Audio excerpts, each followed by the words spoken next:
I napped for a second. I woke up. And here Tick, we tick, are. boom. Good morning, sir.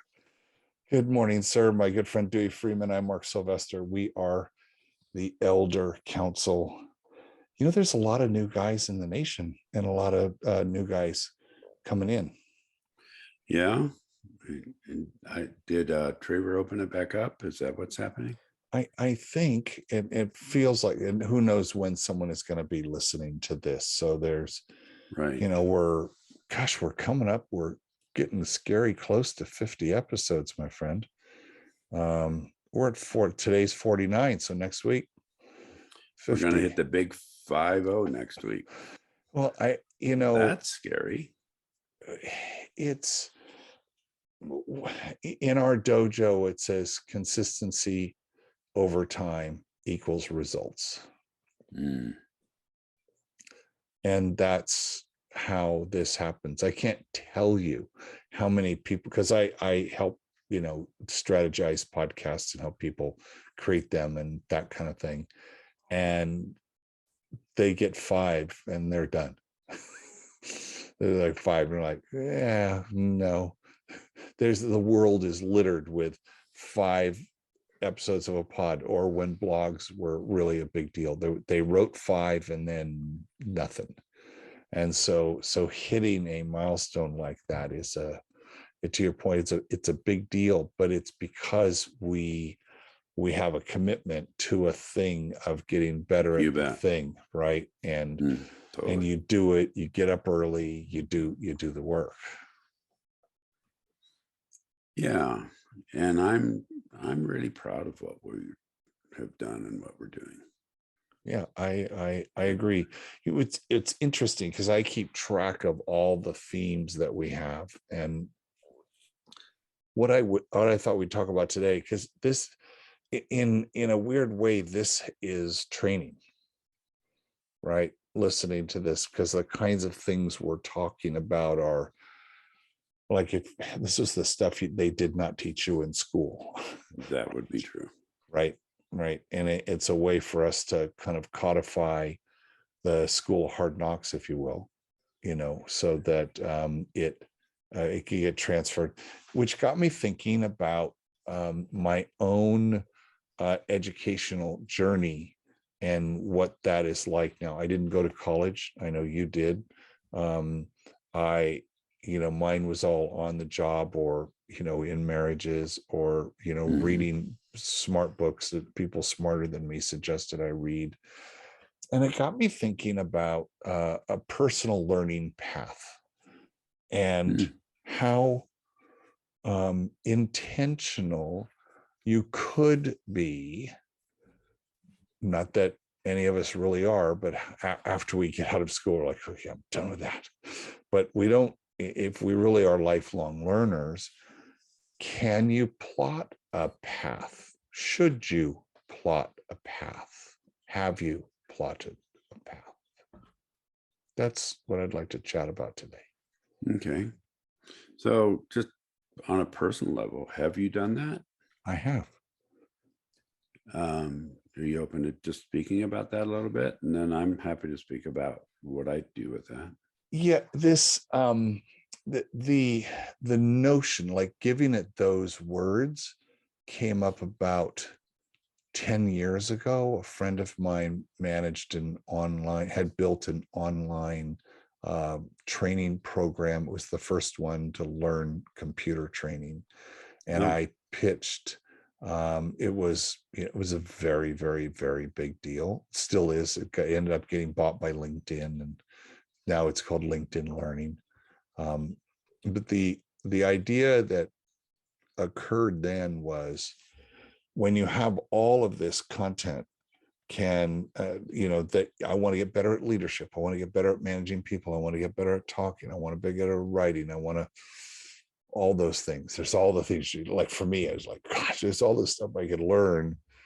What I was hoping to build, we never built, but it's still in my mind, was an AI that would say, okay, let's kind of figure out where you are today.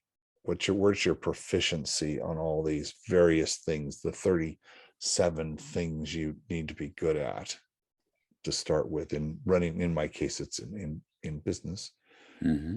And then say, okay, what do you need to do to get all of those levers up to a level of proficiency? We've talked about to having conscious competence across that spectrum, and then have the system suggest, oh, well, you're going to want a little of this, you're going to want a little of this, you're going to want to go read a book on emotional intelligence, you're going to maybe go start listening to some pods on marketing, et cetera, et cetera. There isn't anything like that. No.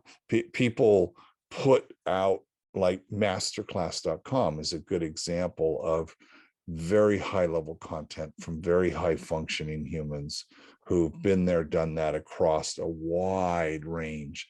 And, I got a subscription to that and devoured all of that. But it didn't have the what I would like, which is okay, next up for you. It's next up for you typically is based on stuff I've done in the past. Well, that's stuff I did in the past. Okay, here's more of that. No, what I want a bot, if you will, I'm okay with that, to know, okay, young Padawan, here's the next thing. And my deepest desire would be that the next thing was like, oh shit, because I'm unconsciously incompetent in an area.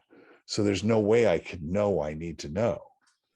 Right. Therein lies the dilemma for the lifelong learner. I don't know what I don't know, but someone could please say, hey, go do this. Give this a try. Right. That's where I'm at on this whole thing. So I'm constantly looking for what's the next thing I need to know.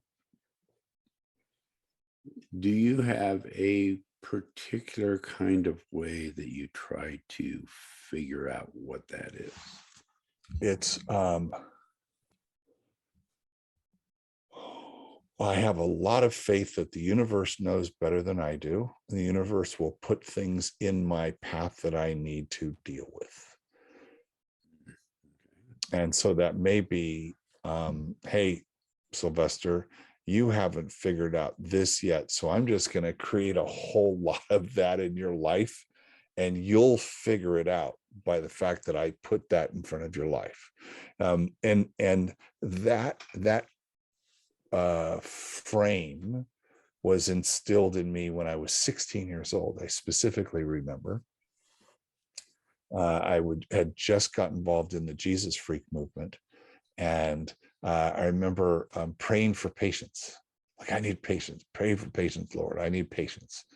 And all these situations would come up that made me impatient, like a lot of it.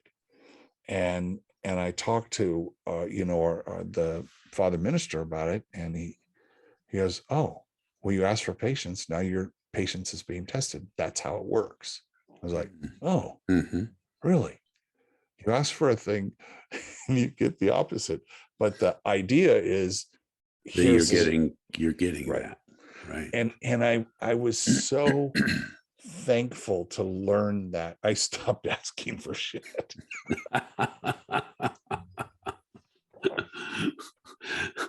Fool me once, shame on you. Fool me twice, shame on me. Is that what you're saying? And consequently, I still get lots of those situations, and I really believe that. So if you follow our thoughts about competence, which we've talked a lot about, I really dive into this idea of unconscious incompetence, and what do I not even know I'm not good at, because I know there's something I could get good at, and maybe it's just I'm an obsessive compulsive learner.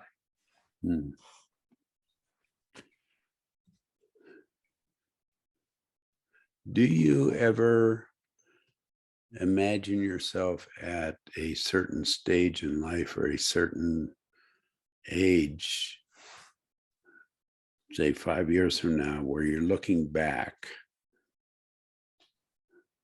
and going, what is it that I need to know, or what do I want to know, or what would I do I need to learn in this? Well, that brings up the other thing is I don't have a rear view mirror. Mm. I didn't get one of those at the factory.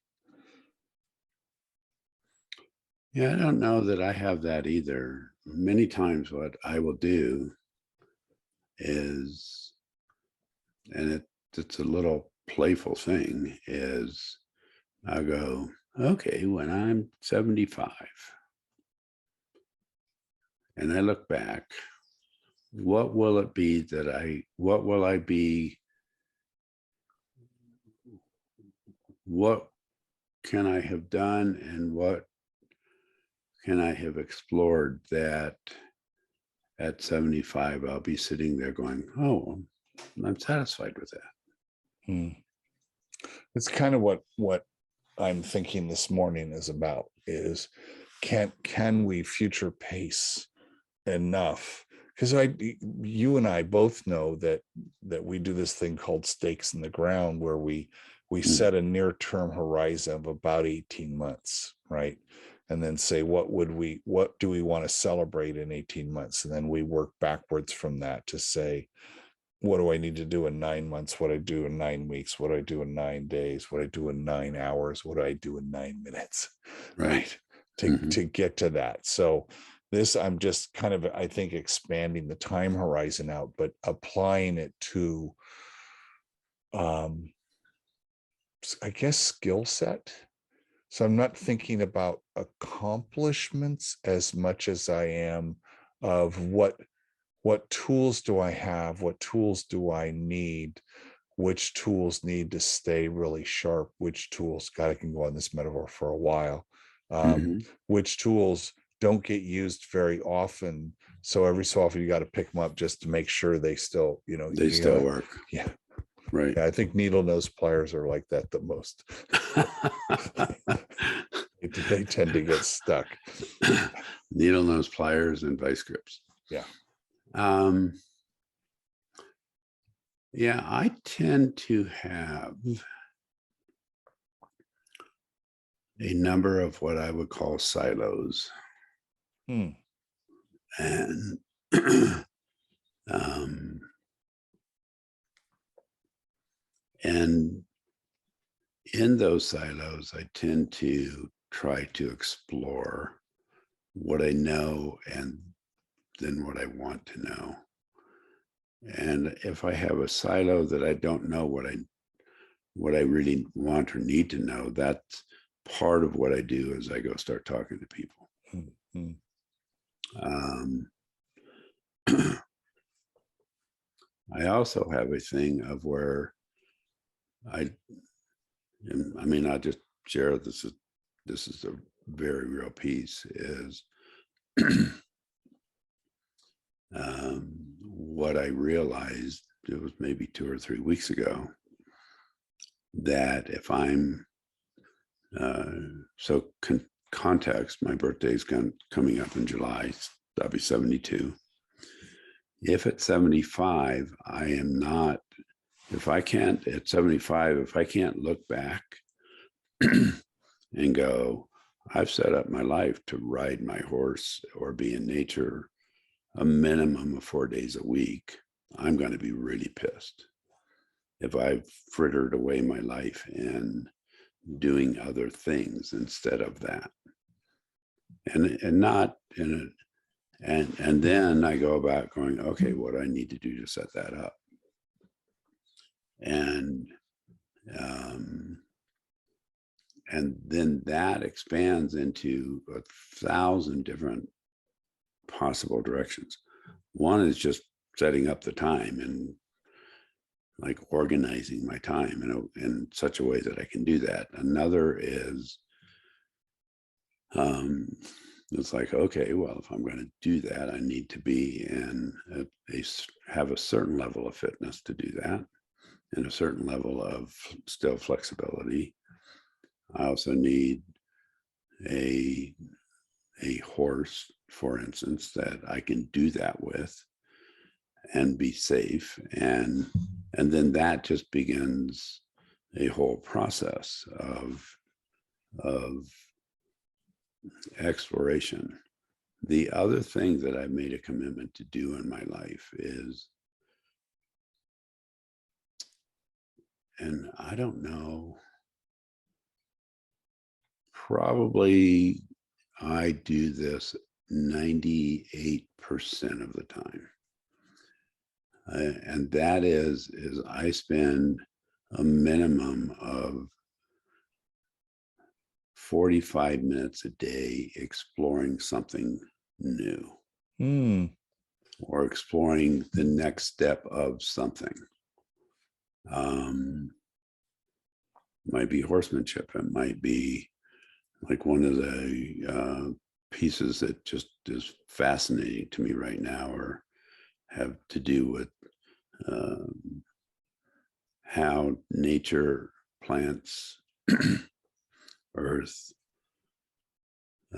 beings other than human, how do they affect our health? Another,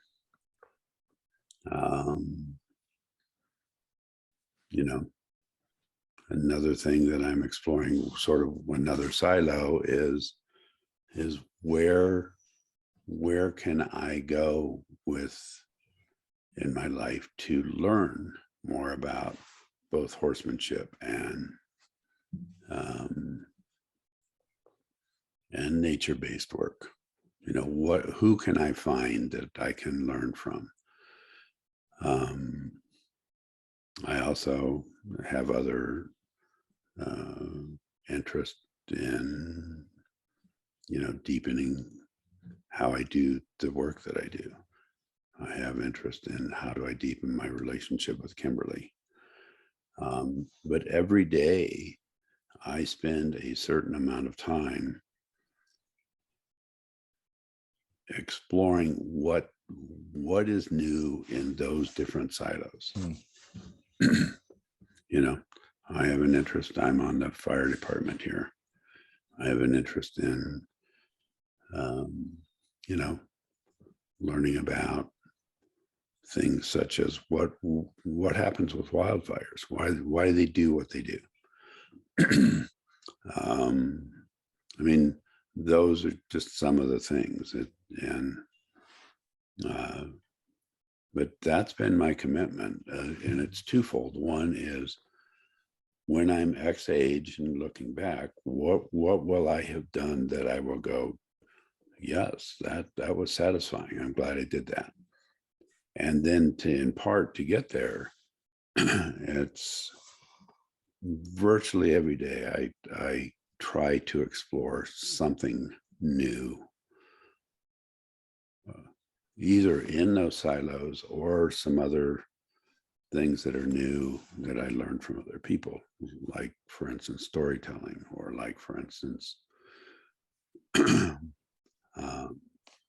do I share certain ideas, or who might I want to talk to learn something from, those kind of things. It makes me think of something you said earlier, which is you don't want to look back and say, shit, I fritter those 3 years. Right. And even if, while 45 minutes doesn't sound like a lot of time, it is what we said earlier: consistency over time equals results, right? So consistently spending, just having some personal exploration time. I immediately, because I'm a systems thinker, go to some visualization with a bunch of knobs for all your different silos, and they're like competency knobs. So like, where am I? Where do I want to spend some time? And totally. And I there's two things there. One is consciously setting the time aside to do that. Two is actually doing it and not letting some other life priority steal that time from you. I find that happens to me a lot. When I did, Kimberly keeps saying, don't say you're retired, because you're not retired. But when I left the venture capital job, So we'll say that.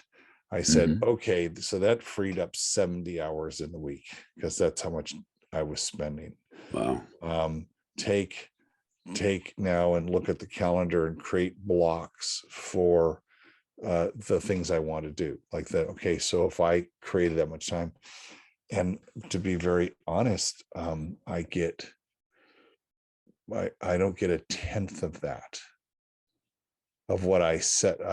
Because I'm looking at now, it's 6 months ish. It's 7 months.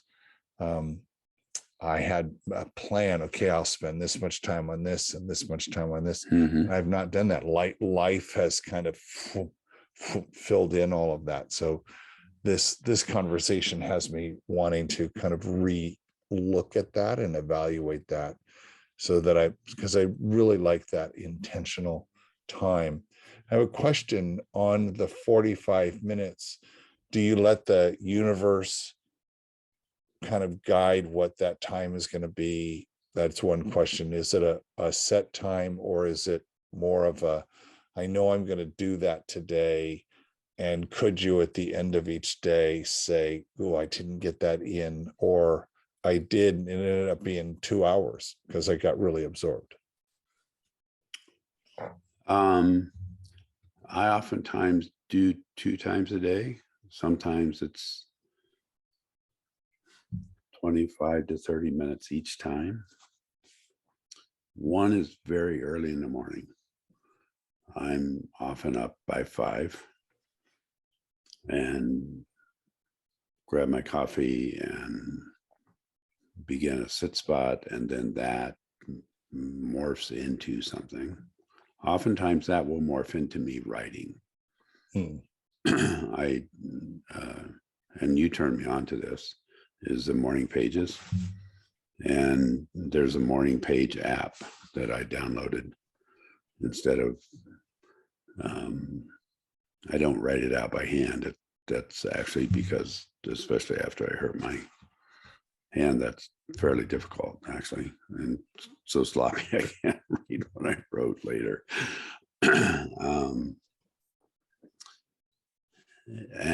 And then that sets me up for the rest of the day. And throughout the day, I have sort of flashes of, oh, I want to, let me, oh, that'd be cool. Those kind of things, or actually I want to go back and finish something. And then so with that exact thing right there, just stop for just a second. How do you capture the fleeting thought? Actually, I remember it. See, I'm shit at that. So I go to my Apple Watch and I'll say, Siri, remind me to, and then I'll say whatever the thing is. Oh, I might have to learn how to do that. And there's an app that comes with the watch and on a Mac that's just called Reminders. So at a minimum, it just says that thing. But I could say, like I do, remind me to drink water every 4 hours. And so now there's a reminder every 4 hours, my wrist will go, oh, drink water. Oh, yeah, okay. And I just get the water and I drink the water, or remind me to go look up something. And I've been doing that for about 5 months now, and I forget so much less, because Kimberly will mention something, or you'll be doing something, you'll go, and my brain just fills fast. Right. And I don't want, when you get Stack Overflow, right? We're engineers, we know what Stack Overflow is. When you get Stack Overflow, that shit just goes away. So, and especially as I get older, for me, I forget. So I'm just using tech, and I don't want to type because my hands are, so I just can talk. There's microphones, your watch is listening, your phone is listening. Hey, remind me at 6 p.m. to do this. Oh, and you look, oh. So I try to remove all the barriers to that stuff. So I'm curious then, and this is something I wish I don't do enough of, is a reflection at the end of the day. So we've talked about starting the day this way, but then a reflection at the end of the day on what did I get done? Did I get that thing, that on your personal learning path, right? Mhm. Right. Just that one particular silo. Have you ever done that? I do that a little bit. The- What's interesting to me is I'll do my day, and then I sort of have some routines at night, and I check in on some news stuff and world events, and um, I'm not a big TV watcher because it's just so boring. I mean, I have a TV that has 900 channels on it. There's not much on there that's interesting. And somewhere around 8-ish, 8 or 8:30, my system just goes into a place of going, I want to explore. And I sort of go into a place of was there anything during the day that I wanted to make sure I got done that I didn't do? Or but it's usually, what can I find and what can I look at that's creative here? Mm. Um, and sometimes that truly is that place of coming um, and going, wow, I started this, or I didn't do that. And sometimes it's, I'll sketch out a plan for building a retainer wall. Sometimes it'll be, oh, I want to look up this particular piece of information. Sometimes it'll um, like I'm in, as you know, a a intensive storytelling business class. I'll sit down and make 8 videos of a minute and a half, and they're all sort of shitty.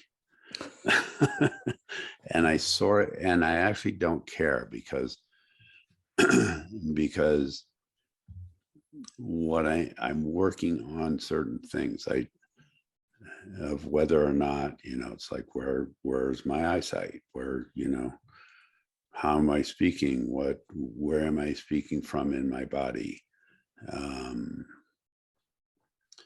do I have a sequencing thing going on where I'm actually following a sequence that would make sense to somebody following me. Mm-hmm. And so I just play mostly.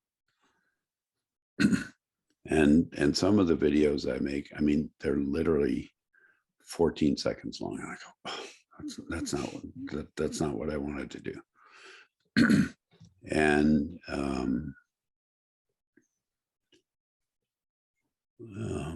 I just mess with stuff. I think it's that experimentation and just constantly trying things that is how we get to mastery. I mean, I'm in pursuit of mastery all the time. Right. Maybe that's what I'm thinking about, is pursuit of mastery over myself, over my schedule, over the demands, over what I'm learning, mastery over when I'm in the kitchen. Like I remember the grandmaster saying that it wasn't that you knew how to do 10,000 kicks. It was that you could do a side kick 10,000 times. Right. Right. And so I think that is clearly in the kitchen. I do 4 shifts a week, and I'm always looking at technique. Always. I do the same thing, but I was like, yeah, I could make a minute less, or this or that. Like I'm constantly testing about it. I don't know. Is that the scientific method, Doc? That we're applying the scientific method to our lives? Is that what we've done over all these years? Well, the scientific method is probably a little more structured than what you and I are talking about. I think actually the answer I think is no. But I think that what both of us are doing is, and I don't know, maybe this would be the theme of the day, is I try to make shit up. And then I see if it holds any water, if it makes any sense.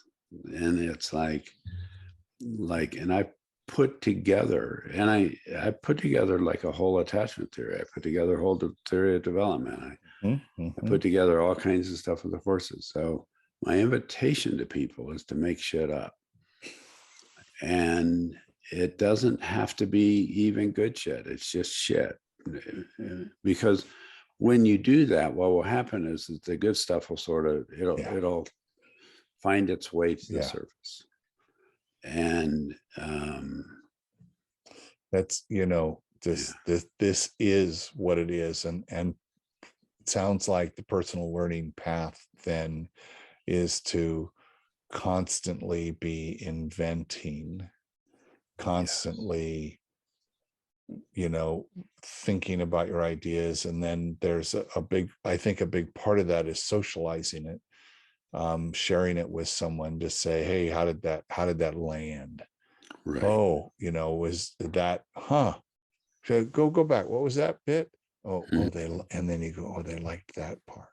Right. That part was interesting. That part stuck. That, and to two guys who are super creative and have invented tons of things, it is from that. I don't know if it comes from problem solving. We see a problem, we want to solve it, or there's a problem that people don't think can be solved, and we're like, I don't necessarily subscribe to that. I have a way of maybe going about that, or maybe making a better mousetrap. And I think it's through that we find out, I'm going to need this skill to be better at solving that problem. And so it's almost like what they call just-in-time learning. Right. Perfect. Just-in-time learning and just-in-time making shit up. My friend, I can't wait till we talk again. That was just in time learning, just in time making shit up. There you go. That's our show. Hey, we'll see you next week. Sir. Thank you, everybody. And thank you, sir. Show 50 next week. Let's make really good shit up for this.